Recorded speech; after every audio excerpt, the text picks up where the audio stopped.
जय हिंद।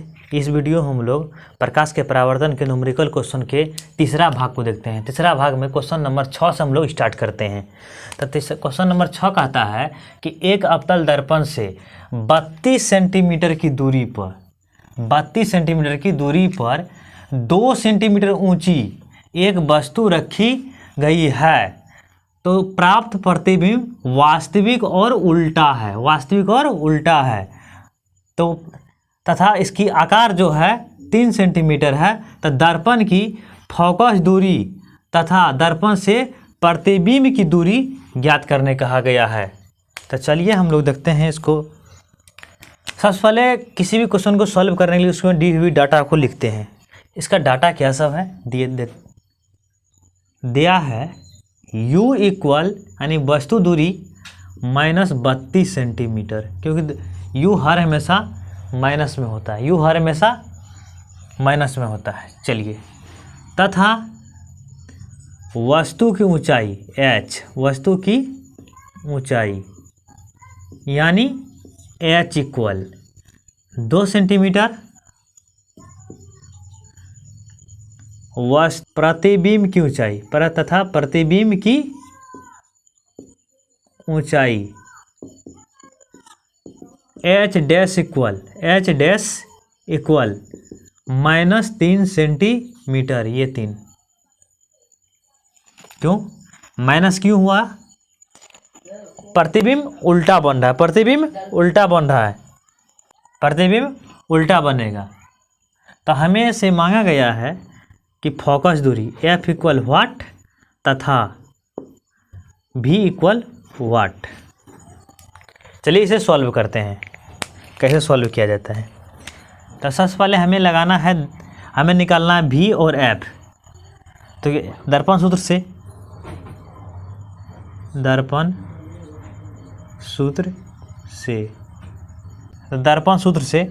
क्या था? 1/f equal 1/u plus 1/v। अब इस सूत्र में न तो हमको f दिया हुआ है न ही v दिया हुआ है, तो इस सूत्र का प्रयोग यहाँ पे नहीं होगा। इस सूत्र का प्रयोग हमें यहाँ पे नहीं होगा। तो एक सूत्र और आता है v निकालने के लिए, आवर्धन बराबर सूत्र होता है -v/u बराबर h डैश बटे h, वस्तु की ऊंचाई बटे प्रतिबिंब की ऊंचाई। आवर्धन बराबर सूत्र होता है -v/u, आवर्धन बराबर सूत्र होता है -v/u, मतलब कि प्रतिबिंब की दूरी बटे वस्तु की दूरी, प्रतिबिंब की दूरी बटे वस्तु दूरी बराबर प्रतिबिंब की ऊंचाई बटे वस्तु की ऊंचाई। तो चलिए इस पर निकालते हैं। तो क्या है? तो v तो नहीं दिया है, बटे u इक्वल दिया हुआ है -32, u इक्वल -32 बराबर h डैश यानी कि प्रतिबिंब की ऊंचाई -3 सेंटीमीटर बटे वस्तु की ऊंचाई +2 सेंटीमीटर। चलिए अब हमें क्रॉस मल्टीप्लिकेशन करते हैं। या तो 2 से ये कट जाएगा 16 बार में, -16। तो चलिए यहाँ ये v इंटू -2 से 16 कर 32 कट गया 16 बार में, तो यहाँ क्या हो जाए 1। तो 1 इंटू v, तो -v इक्वल -16 गुना -3 तो +48। तो ई माइनस उसका ई उगल जाएगा, तो क्या हो जाएगा? तो v इक्वल -48 सेंटीमीटर। तो माइनस यह दर्शाता है कि प्रतिबिंब जो होगा दर्पण के आगे बनेगा, और वास्तविक, ऐसे भी क्वेश्चन में भी कहा गया है प्रतिबिंब जो है वास्तविक बन रहा है। तो वह प्रतिबिंब कैसा बन रहा है? वास्तविक बन रहा है और वस्तु की ओर बन रहा है, मतलब v इक्वल आ गया -48। अब हमें इस सूत्र का प्रयोग करेंगे। अब हम ये सूत्र का प्रयोग करके हम f निकाल सकते हैं। तो क्या आता है? v का वैल्यू आ चुका है। तो चलिए 1/f इक्वल 1/u का वैल्यू है -32 प्लस v के वैल्यू है -48 तो 1/f इक्वल 32 और 48 का एलसीएम कितना होता है 96। तो 32 चौके 96, 32 तिया 96, सॉरी 32 तिया 96, तो -3 माइनस प्लस माइनस, ये माइनस ये प्लस, माइनस प्लस माइनस, 48 गुना 46 तो -2। आइए यहाँ पे, या f 1/f इक्वल -3 -2 -5 बटे 96, या क्रॉस मल्टीप्लिकेशन करने पर f इक्वल हो जाएगा 96 बटे -5, तो f इक्वल हो जाएगा 19 पॉइंट f इक्वल, इसको डिवाइड करने पर, इसे डिवाइड करने पर -19.2 सेंटीमीटर दर्पण की फोकस दूरी, -2 सेंटीमीटर दर्पण की फोकस दूरी आंसर हुआ। प्रतिबिंब की दूरी हो गया दर्पण से 48 सेंटीमीटर और तथा फोकस दूरी हो गया -19.2 सेंटीमीटर। आप लोग इसका स्क्रीनशॉट ले सकते हैं। अब क्वेश्चन नंबर हम 7 नंबर को देखते हैं। क्वेश्चन नंबर 7 को देखते हैं। चलिए, एक क्वेश्चन नंबर 7 कहता है कि एक उत्तल दर्पण की फोकस दूरी 1.5 मीटर है। इस दर्पण से 5 मीटर की दूरी पर, यानी वस्तु दूरी 5 मीटर की दूरी पर एक वस्तु रखी गई है, स्थित है। तो इस वस्तु का प्रतिबिंब कहाँ बनेगा, यानी प्रतिबिंब दूरी मांगा है।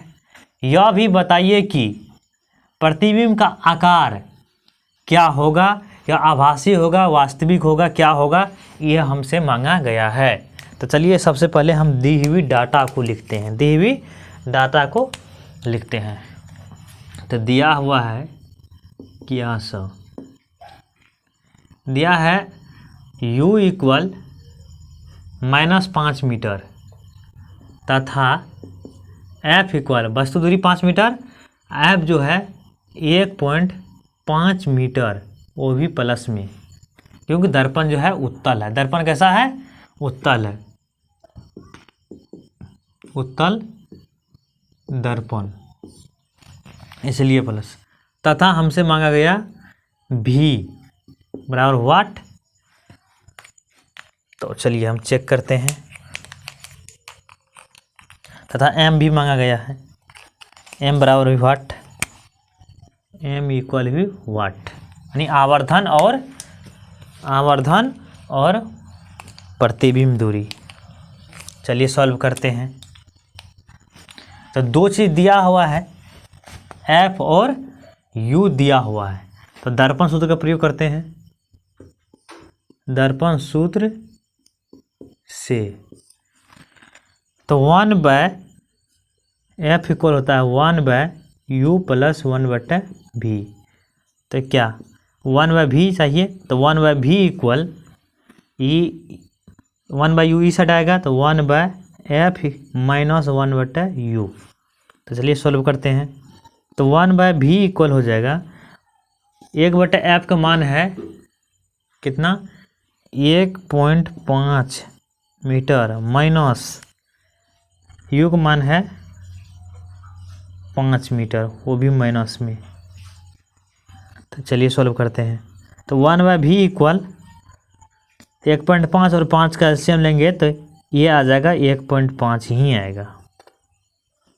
तो चलिए इसको सॉल्व, तो 1.5 से इसको डिवाइड करें तो 1.5 ही आ जाएगा। एक क्या आएगा, 1.5 से इसको डिवाइड करें, एक बार में कटेगा तो एक इकाई 1, तो माइनस माइनस प्लस, इसे डिवाइड करेंगे तो कितना आ जाएगा 0.3। तो 1/v इक्वल हो जाएगा 1.3 बटे 1.5। अब इसका क्रॉस मल्टीप्लिकेशन करते हैं। इसका क्रॉस मल्टी तो कोना कोनी गुना हो जाएगा, तो v इक्वल कितना हो जाएगा, ये ऊपर जाएगा नीचे आ जाएगा। तो 1.5 बटे 1.3, तो v इक्वल हो जाएगा 1.15 मीटर। यह बताता है कि वस्तु का प्रतिबिंब जो होगा वो आभासी होगा। भी का वैल्यू जो है प्लस में आ चुका है, धन में आ चुका है, इसलिए प्रतिबिंब आभासी होगा और दर्पण के पीछे बनेगा। दर्पण के पीछे बनेगा, दर्पण के पीछे बनेगा। अब हमें आवर्धन निकालना, है। तो m इक्वल होता है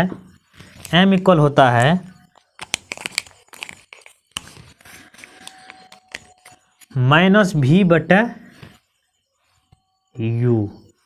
तो -v, तो m इक्वल हो जाएगा, -v का वैल्यू आया 1.5 u का वैल्यू है -5 मीटर। तो m इक्वल हो जाएगा, इससे इसको काटेंगे, ऐसे इसे सॉल्व करेंगे तो ये कट का दे देगा हमें 0.23। तो ये हो जाएगा, m जो है वह वस्तु से छोटा बनेगा, वस्तु से छोटा, वो भी कितना 0.23 गुना। ये हमारा आंसर हुआ। आप लोग इसका स्क्रीनशॉट लीजिए।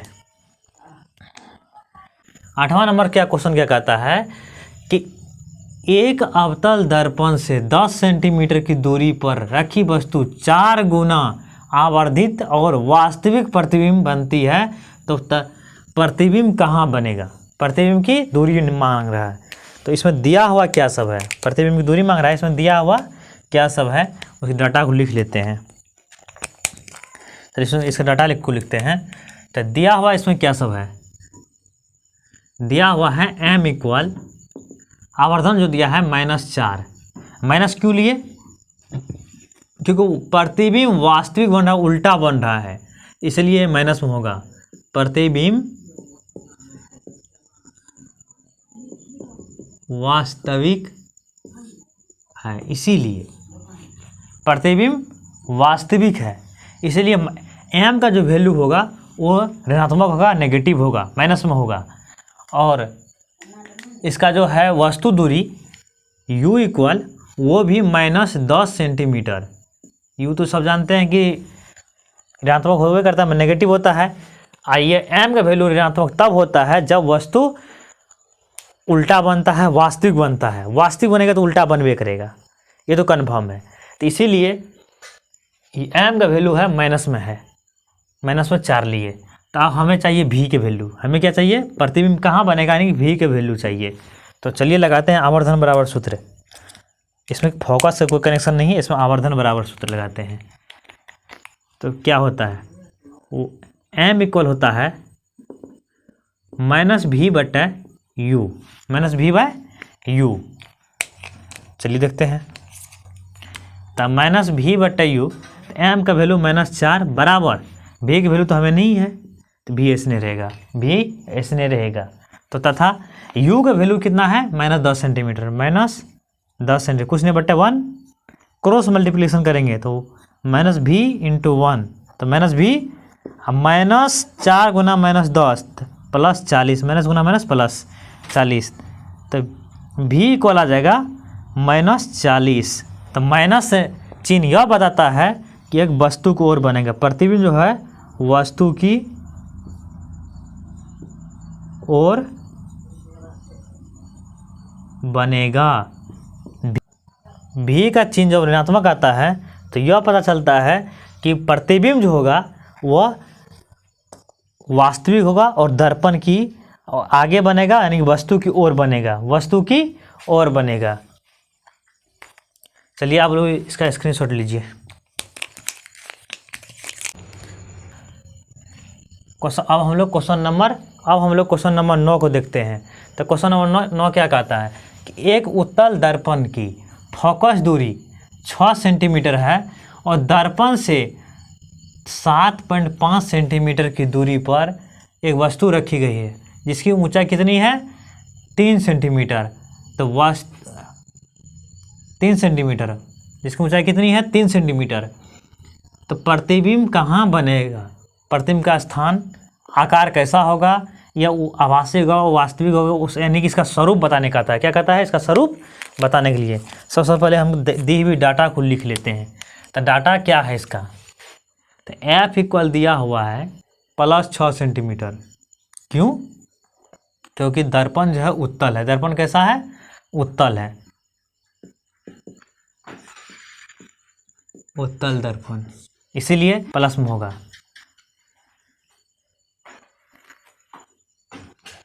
वैल्यू और वस्तु दूरी कितना दिया हुआ है, u इक्वल -7.5 सेंटीमीटर, -7.5 सेंटीमीटर, तथा वस्तु की ऊंचाई दिया हुआ है 3 सेंटीमीटर, वस्तु की ऊंचाई 3 सेंटीमीटर दिया हुआ है। तो हमें चाहिए v, तो v इक्वल वाट, v इक्वल वाट, और h डैश इक्वल प्रतिबिंब आकार कैसे का वो वाट। हमें ये दोनों निकालना है, v और h डैश, v और h डैश।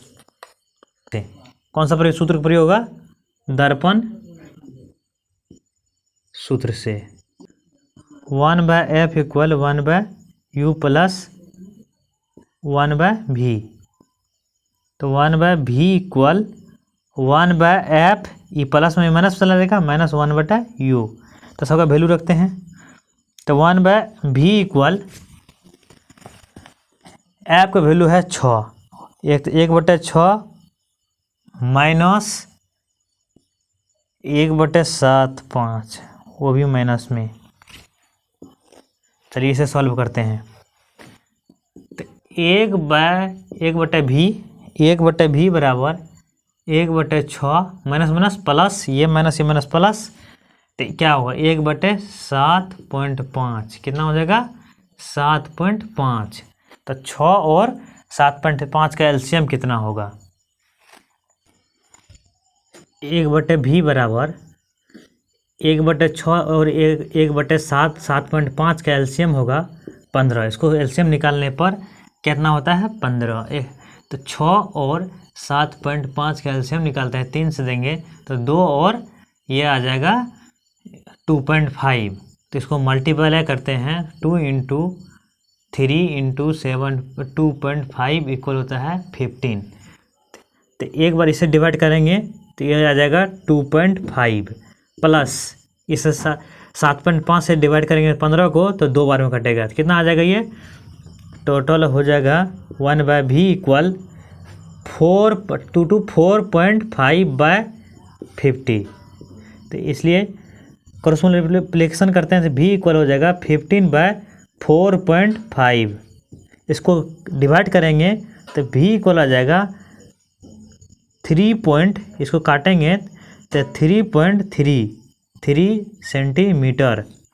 अब ये v के वैल्यू जो है, v का वैल्यू वो हमें प्लस में आ चुका है। v के वैल्यू कितना आ चुका है, प्लस में। तो v के वैल्यू जब प्लस में आता है तो हमें यह दर्शाता है कि ये प्रतिबिंब जो बनेगा, प्रतिबिंब दर्पण के पीछे बनेगा, दर्पण के पीछे बनेगा, और ये आभासी होगा। कैसा होगा, आभासी यानी काल्पनिक होगा, आभासी होगा। इसका स्वरूप कैसा होगा, आभासी होगा, काल्पनिक होगा, और यह दर्पण प्रतिबिंब दर्पण से पीछे बनेगा, प्रतिबिंब दर्पण से पीछे बनेगा। अब हम इसका आकार निकालते हैं, हम इसका आकार निकालते हैं। -v/u यानी कि प्रतिबिंब की दूरी बटे वस्तु की दूरी, यानी बराबर होता है कि प्रतिबिंब की ऊंचाई बटे वस्तु की ऊंचाई। तो इसको क्रॉस मल्टीप्लिकेशन करते हैं तो हमें क्या चाहिए, h डैश चाहिए। तो h dash u equal -hv, यानी h डैश इक्वल हो जाएगा, ये गुना में इक्वल भाग चला जाएगा तो -hv/u। तो सबको वैल्यू रखते हैं तो h डैश इक्वल हो जाएगा -v। अब सबका हम लोग वैल्यू रखते हैं तो कितना हो जाएगा, -h का वैल्यू है 3 × v की वैल्यू आया है 3.33 डिवाइड बाय यू का वैल्यू कितना है मेरे पास 6 सेंटीमीटर, वो भी प्लस में। तो एच बराबर हो जाएगा इससे गुना करने पर। अब हम लोग सभी का मान रखते हैं, तो एच डैश इक्वल कितना हो जाएगा -3 इंटू 3.33 बटे यू का वैल्यू है -7.5। तो एच डैश इक्वल हो जाएगा, इसको गुना करते हैं तो -9.99 बाय -7.5। इसे हम डिवाइड करेंगे तो इसको भाग देते हैं तो कितना, इसे हम जब डिवाइड करते हैं तो ये आता है 1.33 सेंटीमीटर। मतलब कि वस्तु की जो ऊंचाई होगा 1.33 सेंटीमीटर इसकी वस्तु की ऊंचाई होगा। यही हमारा आंसर हुआ। आप लोग इसका स्क्रीनशॉट ले सकते हैं। मिलते हैं अब नेक्स्ट वीडियो में। जय हिंद।